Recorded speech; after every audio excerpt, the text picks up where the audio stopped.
How is life now these days? Life is pretty awesome. Yeah. I'm pretty broke. Money's a false sense of security. False sense of security. There is a particular cruelty to how boxing destroys its champions financially.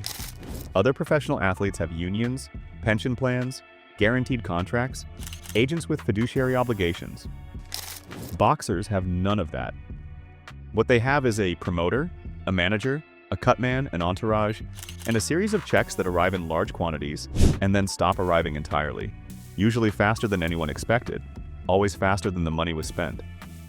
The sport attracts men who grew up with nothing, gives them everything almost overnight, and then provides exactly zero infrastructure for holding on to it.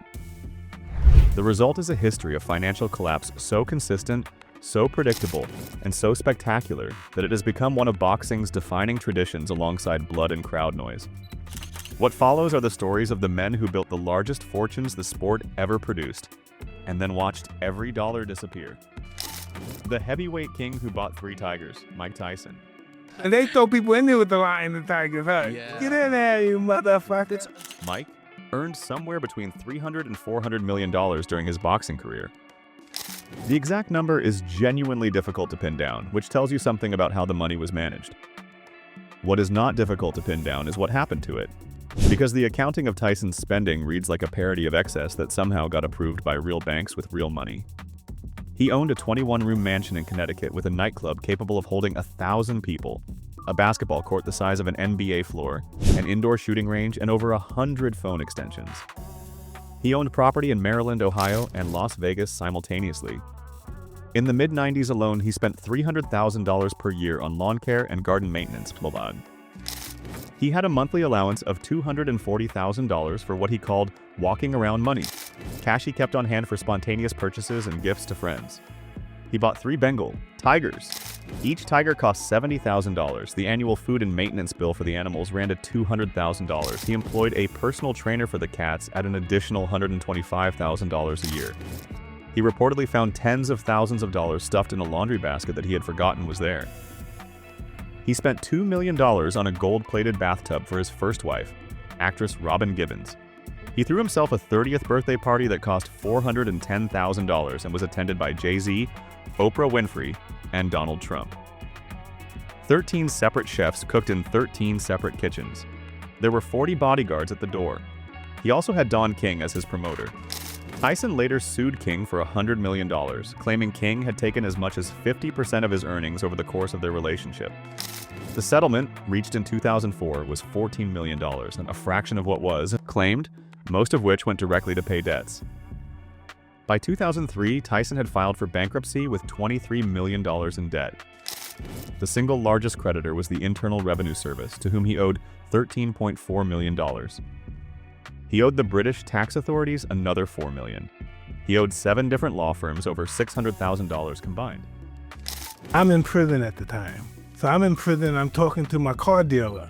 In 2010, sitting on a television couch on The View, Mike Tyson told the audience, "I'm totally destitute and broke, but I have an awesome life." It is worth noting that the fight Tyson lost most decisively in his life was against an opponent who never threw a punch. The 4-time champion and his 109 rooms. Evander Holyfield earned over $250 million during his boxing career. He was the only 4-time heavyweight champion in history. He made $34 million from a single fight, the infamous 1997 rematch against Mike Tyson, the one where Tyson bit a piece of his ear off. That $34 million, adjusted for the scale of what followed, was not enough. In 1994, at the height of his fame, Holyfield commissioned a mansion in Fairburn, Georgia. By the time it was finished, the property encompassed 54,000 square feet, sat on 235 acres, and contained 109 rooms.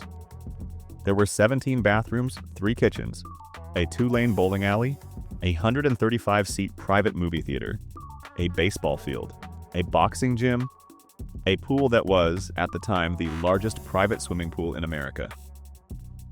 The address of the estate was Evander Holyfield Highway because the county had renamed the road after him.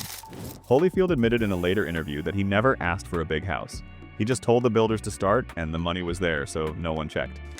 The mansion cost approximately $1 million a year just to maintain. The monthly electricity bill approached $17,000. He reportedly paid that electricity bill in December 1 year primarily because of an elaborate holiday light display he had installed around the exterior. He also had 11 children with 6 different women, supporting each on thousands of dollars a month in child support. He had invested heavily in a recording label that failed. He had put money into a Christian television network based in Atlanta that also failed. By 2008, the bank had begun foreclosure proceedings on the property. A legal notice appeared in a small local newspaper informing the public that the home would be auctioned at the county courthouse. Holyfield told reporters he was not broke. He said he was just not liquid. By 2012, the mansion sold to the bank for $7.5 million, a fraction of what the property once cost, with Holyfield still owing double that amount to the mortgage holder, plus over $200,000 in back taxes. The home eventually passed through several owners before musician Rick Ross purchased it for $5.8 million. The 4-time heavyweight champion of the world moved into a modest apartment. He then auctioned off his championship belts, Olympic medal, fight-worn gloves, and memorabilia to pay what remained of his debt. His 1984 Olympic bronze medal went under the hammer. The Brown Bomber and the government that hunted him. He's getting it now, Of all the stories on this list, none is more unjust, and none is more important to understand than what happened to Joe Louis. Because what happened to Joe Louis was not recklessness, and it was not extravagance, and it was not bad investments in the traditional sense. What happened to Joe Louis was the United States government, operating with the full force of law, pursuing one of America's genuine heroes into poverty for the crime of fighting in a time when tax rates were grotesque. Joe Louis was the heavyweight champion of the world from 1937 to 1949. He defended his title 25 times. He was, by any reasonable measure, the most dominant champion in boxing history and one of the most beloved athletes in America, black or otherwise, at a time when that combination of facts was almost impossible to achieve.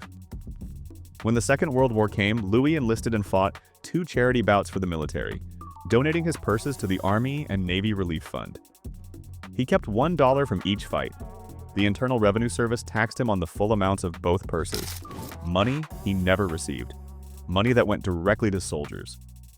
The IRS decided that by endorsing the checks and directing them to the fund, Louis had received income. He owed tax on cash he had given away. What made this catastrophic was the era. The top marginal tax rate in the 1940s reached 91%. A man in Louis's income bracket was legally required to surrender nearly all of what he earned to the federal government. In 1950, with his tax debt approaching $500,000 and growing with interest every year, Louis had no choice but to come out of retirement. He was no longer the fighter he had been. He lost a 15-round decision to Ezzard Charles and was badly beaten. His mother begged him to stop. Louis told her the government wanted their money, and he had to try to get it to them. The following year, he fought Rocky Marciano for a $300,000 purse.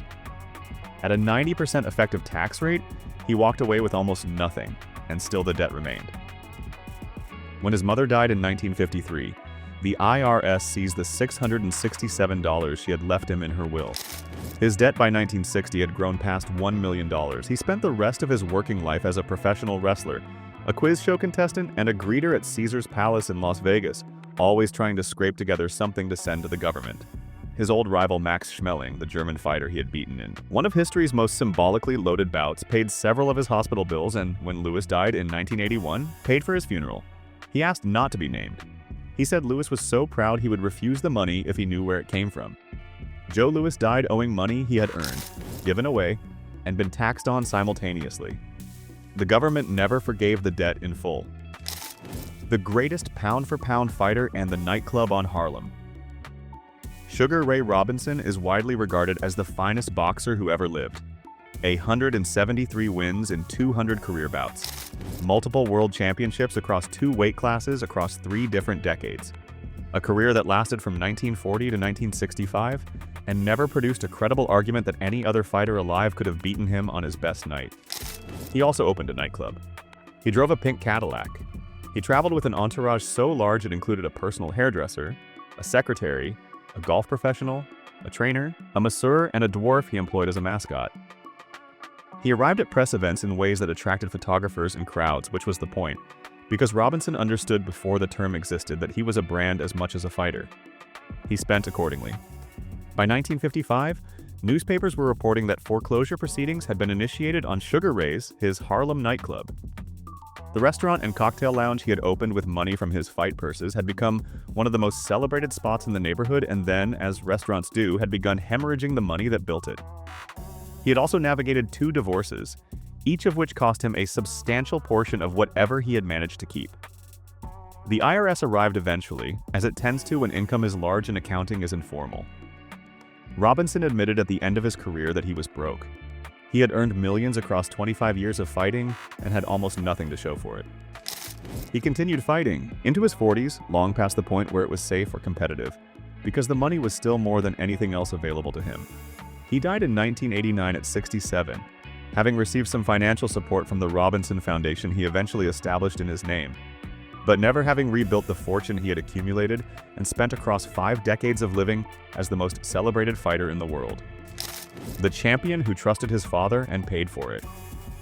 Some collapses on this list were self-inflicted in the straightforward way: one man's choices, one man's consequences. The story of Wilfredo Benitez is different and worse because it is the story of a child who was never given the tools to protect himself from the people who were supposed to protect him. Benitez turned professional at 15 years old. In 1976, at 17, he defeated the 30-year-old veteran Antonio Cervantes by split decision to win the WBA light welterweight championship, becoming, at the time, the youngest world champion in boxing history. He would go on to fight Carlos Palomino, Sugar Ray Leonard, Thomas Hearns, and Roberto Duran. He retired in 1990 with a record of 53 wins, 8 losses, and 1 draw. He earned approximately $6 million during his career. He was 15 when it started. He did not manage his money.